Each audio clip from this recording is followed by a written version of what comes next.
What's up, guys? Matt Brewer here with Restoration Church up here in Noblesville. I've got six things that I want to update you on from the month of May up here in Noblesville.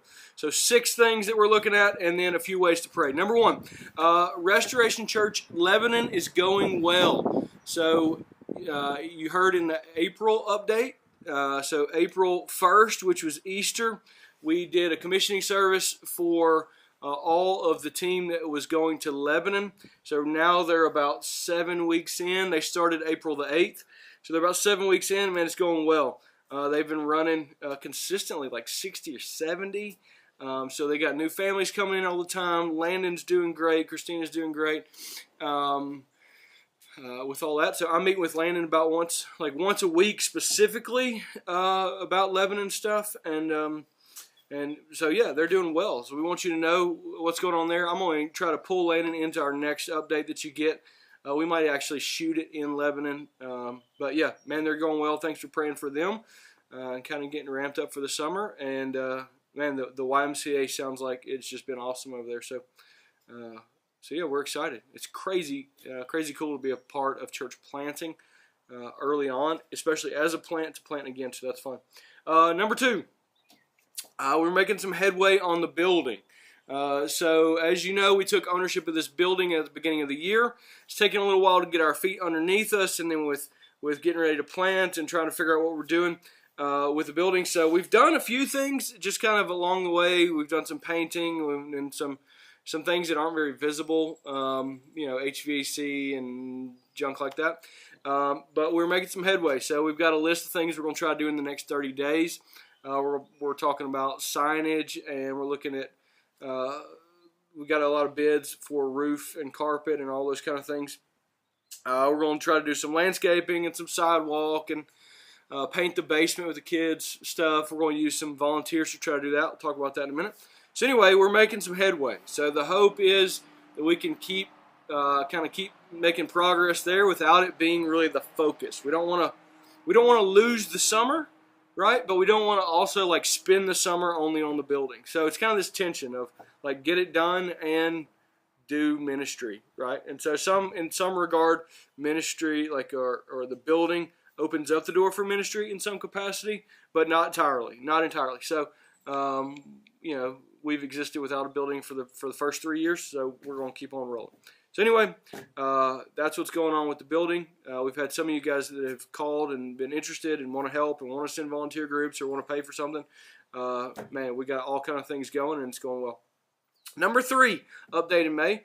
Kind of something that was going on in the community. So last Friday, today's Friday, last Friday, a week ago, we had a school shooting here in Noblesville. So 7th grade boy brought some guns to school and shot one of his classmates, 7th grade girl, shot her 4 times and then shot a teacher that was trying to stop him and ultimately did stop him. So tragedy, certainly of kind of what's going on here. I know all of you guys heard that. I got tons and tons of phone calls and text messages and whatnot about what are we doing, what can we do, how do we help. So it's certainly not you don't want to make light of the situation, right? But we also don't want to blow it up. Tragedy should never happen. We're praying for and thankful for that Jason Seaman, the teacher that was there, is doing well. I can't tell you the shooter's name, but we've been praying for him and his family. But then praying for Ella, the student that was shot. She's still in the hospital, to my knowledge. She's in critical condition, but she's stable. She's got a couple things going on. So continue to pray for her. And pray for us as we participate in conversations over the next weeks and months, going forward. It's a hard thing, and in some ways it's, God redeems it, certainly. It's a hard thing when it happens in your community, but it opens your eyes, and it opens the eyes of the people in our community that bad things can happen here. This is kind of a shiny suburb. It's a shiny kind of lost is what we talk about it, and this is not very shiny. So the hope is that God redeems this stuff, uses these bad situations for His glory. And we trust that He will. We trust that He does. So anyway, pray for us in that, and especially pray for Ella. She's still in the hospital, and her family, and just as they walk through this. Number 4, together we go. One thing we're super excited about. We intended to step into this global involvement piece earlier on in the process of planting, and for whatever reason, we've talked about it several times. We've made a couple swings at it, but it just hadn't really happened. And so we are right here on the cusp now of kind of coming back around and really taking some aggressive steps in global involvement in the mission of God, right? So local, national, international. We don't want to talk about missions as if it's international. It happens somewhere else. No, it happens in our backyard, but it does also happen. It's just playing out all around us and globally, and we want to participate that way.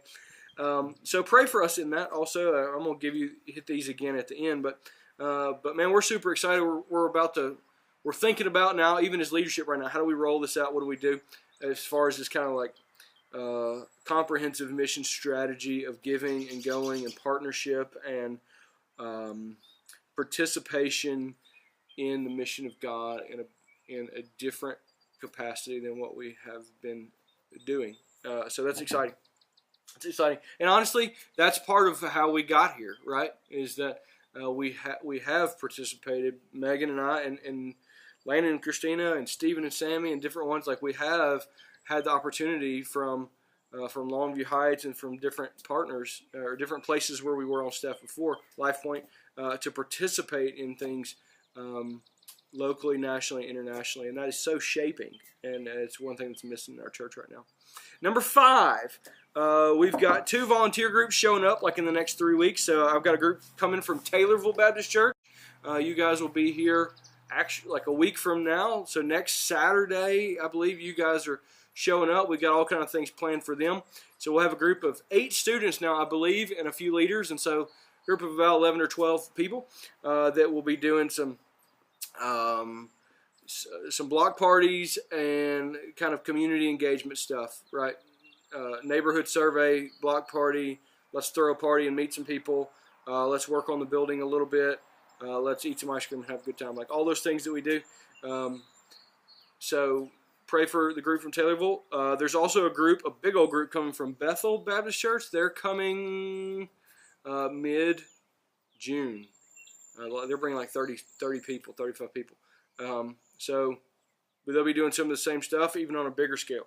So we're doing some more of that kind of community engagement stuff. So we're excited about volunteer groups and our partnerships. Man, it's so good. It's such a helpful thing for us in the summertime, especially to have some partners and just to kind of help. I mean, we talk about all the time that our church has been started and planted on the backs of partnerships, and we are incredibly grateful for that. Number 6, summer outreach. Man, we're doing all kind of things. We don't want to miss the summer. Summer is huge here for ministry. The weather has gotten nice and everybody's outside and there's all kind of festivals and all kind of things going on. So we are going to do, especially being at the new building, we are going to do quite a few, or like 4 or 5 community cookouts. So we're going to do, I think 3 of those will be at the building, and then 1 will be in my neighborhood and 1 will be in a neighborhood on the east side of town. Just as a way to do a couple things, right? So with all the transition in our church, the cookout serve as a way for our church to get to know each other, and some people that haven't known each other for long to spend some time together. But also, these cookouts are a super easy, non-threatening way to invite your neighbor to be involved in something, and to meet some people and to interact with the church in a healthy way. So we're going to try to do that. I was talking yesterday with Noblesville Main Street. We're going to do a farmers market day. So our church, we're going to kind of spearhead a theme day at the farmers market. We're going to do a kids day at the market. The farmers market here is a big deal. So it happens on Saturday. There's about 4,000 people that come through there. So this is just a community engagement, ministry of presence kind of thing. But we've seen quite a bit of fruit come from being involved that way, and relationships are sparked. We get in quite a few like gospel conversations that happen here. So that's coming up. That won't be until August, but we've got a couple months to plan that. And we're going to do some neighborhood surveys. Like I said, we're using these volunteer teams and using some people in our church and trying to be good neighbors and trying to learn the story of the people around us, both around where our church building is, around us as a neighbor in our own communities. So that's what's going on. So those 6 things kind of gives all-encompassing, gives you a May update. A few ways to pray, and I want to go quick so the video is not too terribly long. One, pray that God will redeem this shooting situation, and especially for Ella. You know, like I said, it kind of hits close to home, and people are still even trying to figure out what do we do with it. So pray for Noblesville, and that we and the other like-minded churches here would be able and willing to step into that. There's a little bit of the sentiment from quite a few people that are like, don't pray, like I'm sick of your like thoughts and prayers kind of junk, like let's do something. And so I'm in some conversations I'm trying to graciously push back on that and go, look, you don't understand what we talk about, what we mean when we say we're praying for you. So help us to step into that with grace and truth and love and all those things. Pray for our volunteer groups, these 2 groups that are coming up from Taylorville and Bethel. Pray for them that they would have favor in the community, that they would have safe travel, that they would be flexible, that God would honor their faithfulness and their commitment to the kingdom.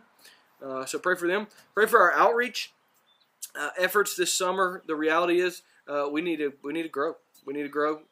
Some of that's just to be sustainable. And with planting, small church with planting, we're at a spot where it's like we got to keep that going and not be building focused. So redeem the shooting situation. Pray for the volunteer groups. Pray for our outreach this summer. And that we would love the gospel and love our neighbors and share the gospel well, and that God would save people. That's ultimately, man, big time prayer. Last thing, pray for Lebanon as they are doing the same thing. They're doing a lot of the same things we are on a newer scale, on a touch smaller scale. So pray for them. I know Landon, Christina, Rob, and Abby, and everybody that's over there will appreciate that. So thank you for your partnership and your consistent phone calls and text messages and emails and all the ways that you keep in touch with us, for your financial support, which is huge, for your prayer support, which is bigger, and your partnership at large. We're so grateful for it and for you. So that's May. Catch you later.